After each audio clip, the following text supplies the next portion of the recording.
Hello everyone and welcome. I'm really excited today. It's the first Tuesday in November, and after last year's Christmas Tag Tuesdays that I did every week on a Tuesday, I decided that it would be fun to do it again this year. My dear friend Julie Carriere asked if she could join in on the fun, so we are collaborating at least for all of November together. I'm hoping to convince her to keep doing it in December just like I did last year. And each week we've decided to feature a particular stamp set or product and then take it from there. This first one we're focusing on Harmonious Patterns, but of course we'll be bringing in other products and things that we have in our stash, but the main feature for these tags will be the Harmonious Patterns. I'm also going to feature quite a bit in the upcoming weeks the all-purpose tags, so there are quite a few tags included in this set. There's a little inside sections, tiny little tags, lots of fun shapes, stitched details. It's a really good set.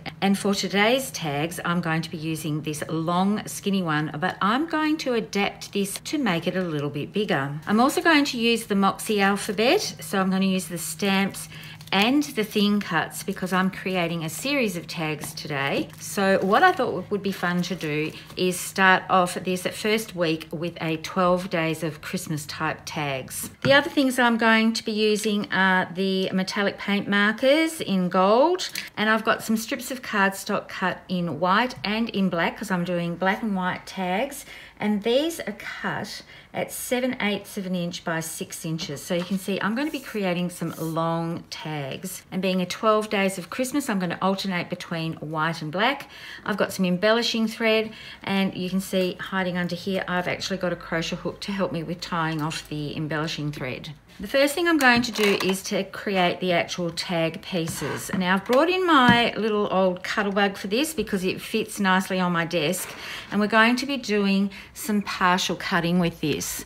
So I want to elongate the tag to almost 6 inches, and obviously if I cut like this it's going to cut the top and the bottom part of the tag. So what I'm going to do is bring my piece of paper up over the front and put it onto my tag, and I can actually do 2 of these at a time. So I'm just going to line those up, put the 2 pieces so that only this top section here is going to cut, put it onto my platform here, grab a piece of washi tape to hold it in place, and I'm going to do some partial cutting. So when I run this through, actually I'll do it this way so that you can see it better because it might go off screen over the other way. So when I run this through, and I do need to hold my Cuttlebug, all I need to do is go far enough so that I can see, and I hope you can see this, I'll lift it up so you can see, only this part is going to cut. I don't want to keep cutting down on this section, so then I'm just going to roll it back,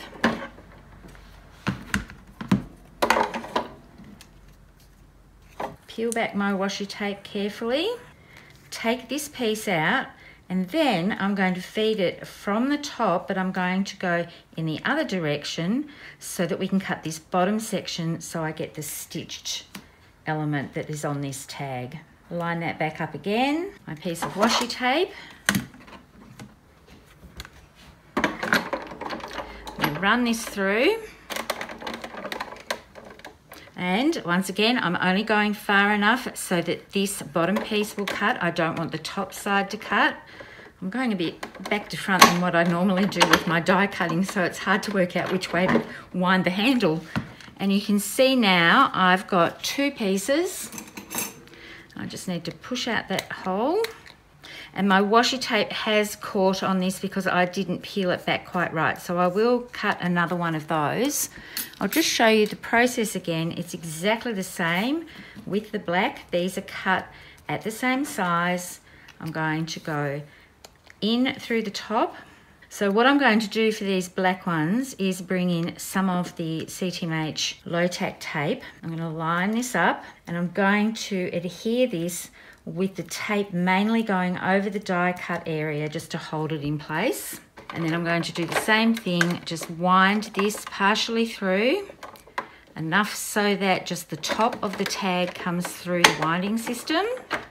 And then I need to put this in from the top so that the base section will cut, so I get those little stitching lines. You could just put it so that your plates were lined up like this, but I don't really need to do that with this because I can actually stop winding and just wind back the other way. Now the reason why I didn't wind all the way through is because with 2 pieces of paper and even with 1 piece of paper, if I'd gone all the way through, this end wouldn't have cut, but it does leave a bump into your cardstock. I've cut my new white one, so I don't have to throw that away. I can actually recut that and just make it a little bit shorter. And now it's time to do some stamping and to make things all pretty and gold with some embossing. Now I'll be making just these 4 on camera today, and it'll be a little bit of a production line, so you'll get an idea how quickly it is to put these together if you have everything all set up and ready to go.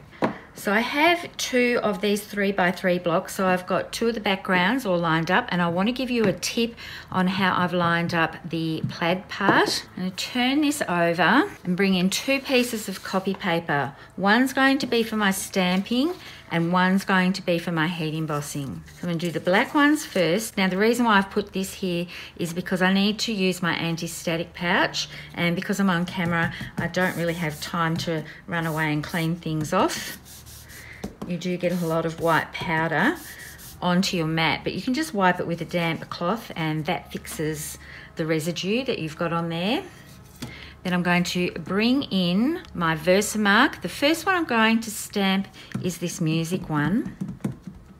And I'm hoping I don't get my head in the way when I do this. So I'm going to bring it down closer to myself. It doesn't really matter about which parts I do. I can vary that throughout the tags. That's stamped up and ready to put gold on. So then I can move over to where I've got my creased bit of copy paper and sprinkle on my gold embossing powder.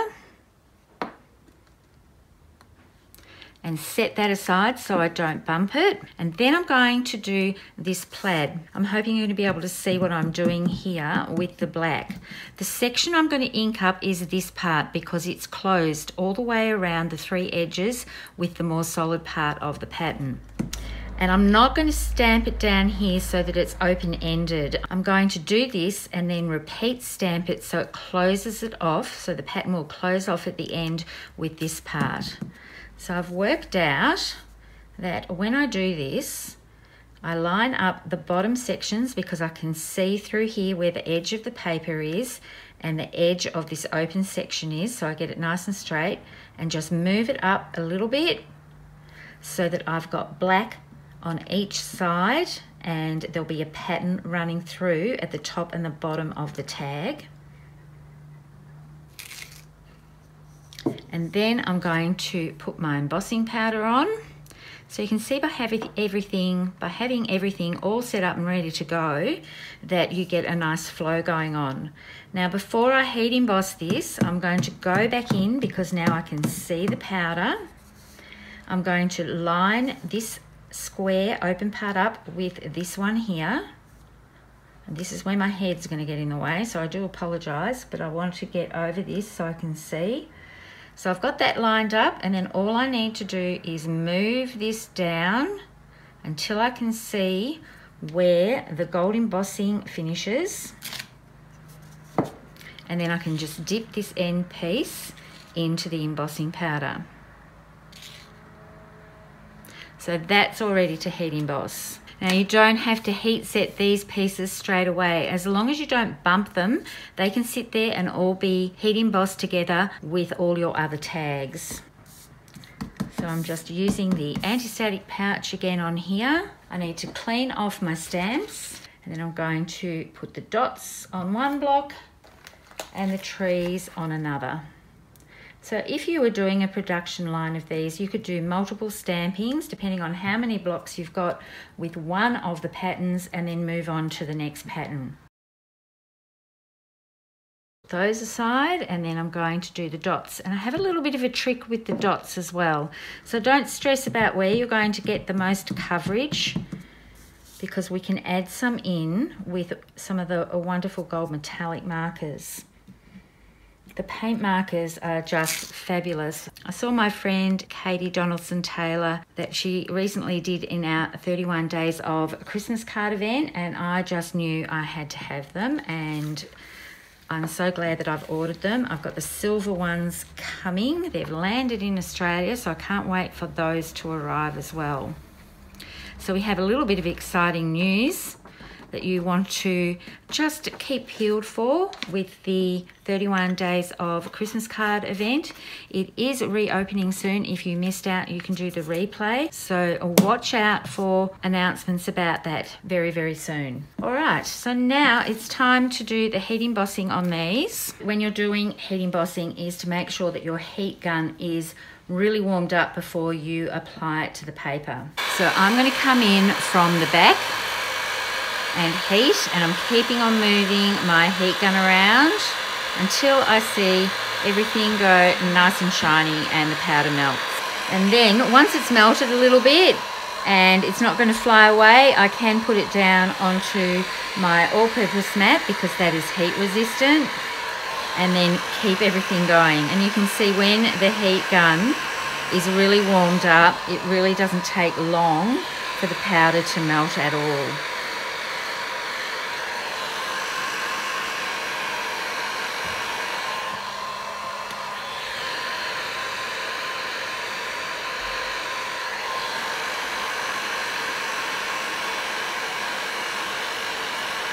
There is residue on these, so once these have cooled and the embossing powder is cooled, there's residue from the anti-static pouch, so you do need to wipe that off so you get back to the nice black look. And of course you can put these underneath something heavy to flatten them back out again, because using a heat gun does curl the paper just a little bit. So I'm going to bring in my metallic paint marker. I'm using the chisel tip or the 4mm tip. You do need to shake them before you use them each time, and you do need to prime them when you get them to begin with so that the paint flows down into the tip. And then I'm just going around the edge, and I'm going to do this for each of the tags, even over where the gold embossing of the plaid is, because there are open-ended little pieces from the tartan pattern.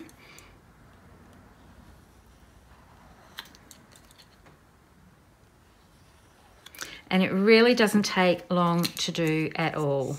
These are like a little bit of magic. It's almost like the magic of embossing powder, and when that melts, just adding this tiny little bit around the edge of a tag or any type of paper really, or for whatever project you're working on, it just adds so much to that element. And now I'm going to bring in a 0.7mm one. You can see with the dots, and I was talking about this when I was stamping it, there are a couple of little areas that could use just a little bit more. So I'm just coming in with the marker and adding a couple of little dots where there was a little gap.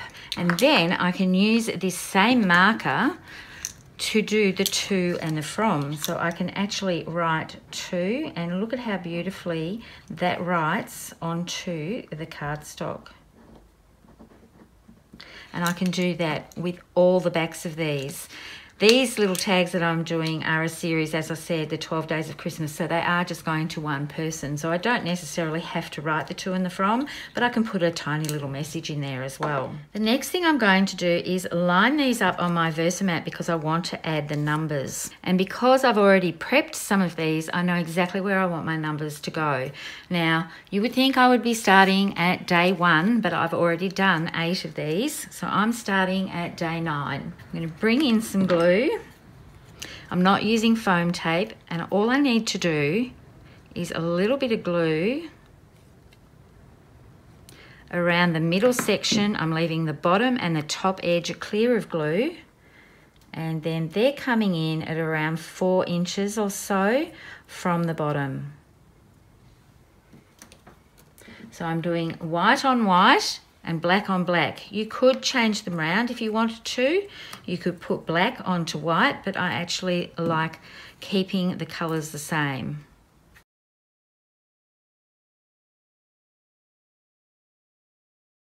The next thing I'm going to bring in is some gold embellishing thread. I've kept the ties on these fairly simple, so you can see it's just threaded through. If you wanted to put this little piece up here, that will cut a 2-hole little tab there to put over it. But because these are long and skinny, I didn't mind just having the 2 holes and not putting the other piece on there. So I'm going to show you my little cheats way of doing this, because embellishing thread can be a little tricky to work with. It does fly away in your hands bit and it does fray. So what I've done, when I looked today when I was doing the recording, this is still available. So I've worked out that I need about 12-inch lengths. And when you wind it off the card, you do get kinks in it. So you can use a bone folder or a pen or whatever you've got. I'm just using my scissors, obviously on the blunt side, not the sharp side, just to drag that along and stretch it out a little bit. Cut a 12-inch length, and I'm going to divide that in half and then in half again. And this is where my crochet hook comes in handy. I'm trying to work out which one's going to be the easiest for you to see on camera. So what I'm going to do is go down through the bottom hole and then up through the top hole. So I'm just going to put my crochet hook through there, hook it around the loop and pull it. And then I'm going to get my crochet hook again and pull that through. And then while that's still attached, anybody that still crochets know you can wrap around your hook here and just pull that piece through. And that's the easiest way to get that attached to that tag. And then all I'm going to do now is tie a little knot in the top.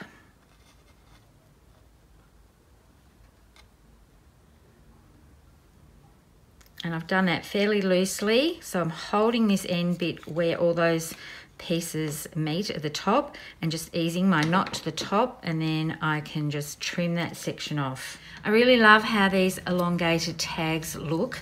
They just have a little bit of class with the gold embossing, and even though the stamp set itself has a 3x3 inch panel, I think enough of the pattern shows to really dress up the end part of these tags. I can't wait to attach these to the little gifts that I've got to celebrate the 12 days of Christmas. If you haven't done so already, make sure you go and watch Julie's video. It's airing at the same time as mine. Mine is scheduled for 7 AM on Tuesday mornings, so hers will be not quite Tag Tuesday, hers will be Tag Mondays, so hers will go up at 4 PM on a Monday, her time. And I hope you'll come back and join us next week for another Christmas Tag Tuesday, and I hope you're going to play along with us. Tags are so much fun to make, and I love decorating little gifts with them. Thank you so much for watching. Happy crafting, and bye for now.